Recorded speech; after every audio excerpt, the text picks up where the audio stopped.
Had a lot of conversations with people about this topic, a lot of heated debates. People want to know, can you be pro-Black and date outside your race? Absolutely not. And I got my good brother right here, who's an advocate, and he says that you can be pro-Black and date outside. Impossible. You cannot. Marriage is a business. When you get married, you commit your mind, your body, your heart, your soul, and your pocketbook, your savings, your estate, your wealth. You commit that to that person you're married to. See, when you marry, you don't marry an individual. You marry into a race. You marry into a community. So I didn't marry a Jewish woman. I married into Jewish society. I didn't marry an Asian woman. I married into an Asian family. There's no way you can claim to love Black people, especially as a Black man, knowing that only 1 out of every 4 Black women will get married in her lifetime. We have the lowest female marriage rate in the country, 25%.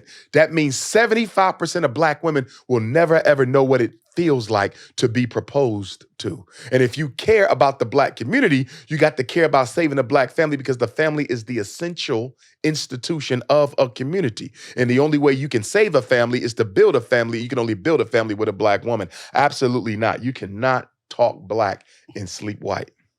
And why would the original man want a member of the race that enslaved and dehumanized you to carry your seed?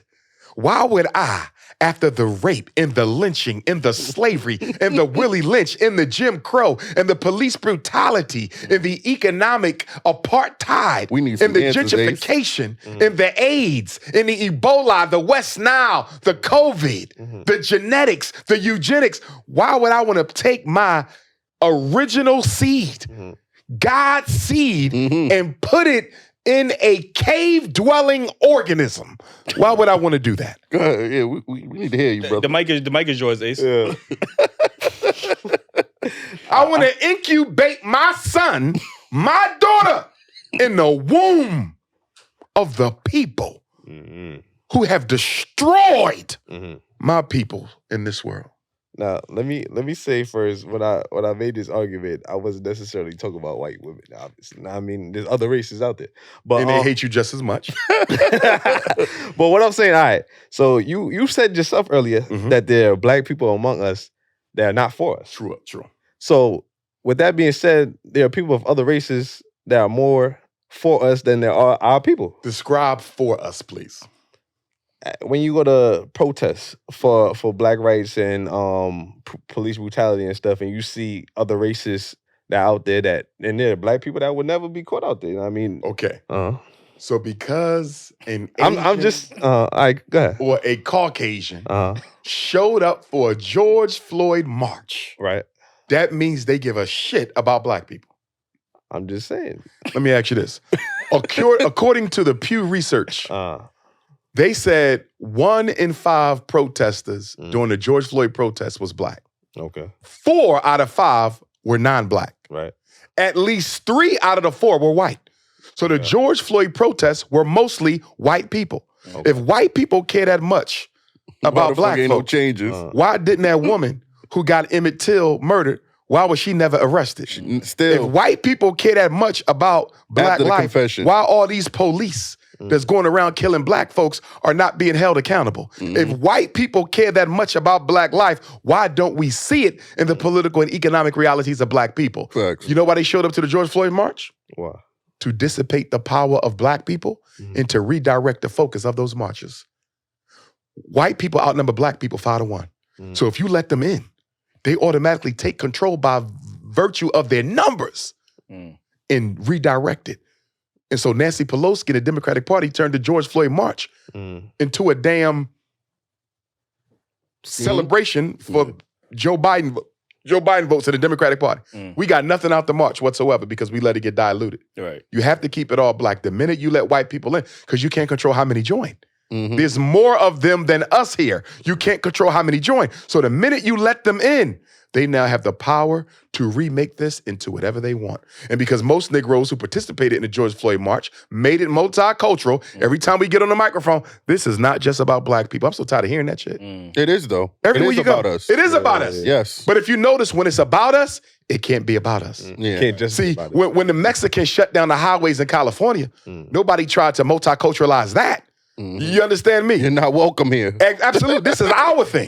When the European Jews, this is our thing. But soon when black people do it, we got to multiculturalize to do what? Kill the focus of it. Holding hands. Nobody with wants everybody. black people to be free, and they damn sure don't want you to be equal, and they definitely don't want you to have more than they do.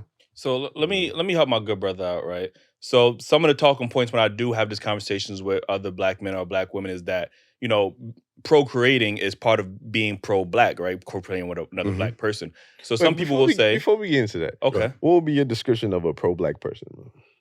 I hate the term pro-black. Okay. Because I never heard of a pro-Mexican or pro-Jew. This is how messed up we are.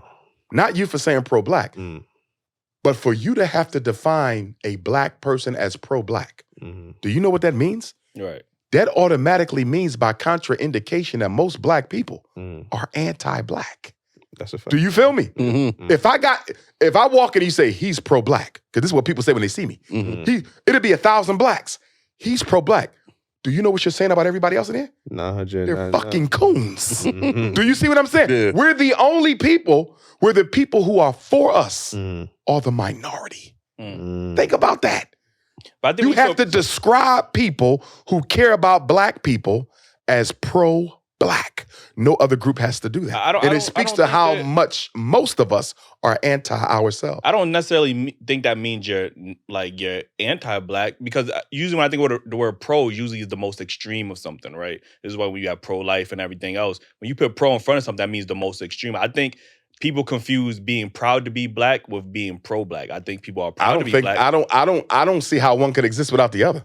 What? If I'm proud to be black, I'm pro-black. I'm for my people. Yeah, but some people might say, like, when you look up the definition, it might say only supporting black-owned businesses or only to support everything all black. So when you say pro is the most extreme, I'm only buying from black people, I'm only reproducing, I'm only loving black people. It would be impossible to only buy from black people because we don't manufacture and sell everything that somebody needs in order to survive. For me, pro-black means always putting the best interests of my people first in any situation or any decision that I have to make. Okay. You follow what I'm saying? You ain't got to be super this, you ain't got to be a black superhero. But I'm going to put my people's interests above anything else in front, above the church, above the mosque, and above other minority groups. My people come first. That's all it means to me. And you ain't got to be extreme with it. You understand me? So people see me, when I walk out on the streets, white people will stop and talk.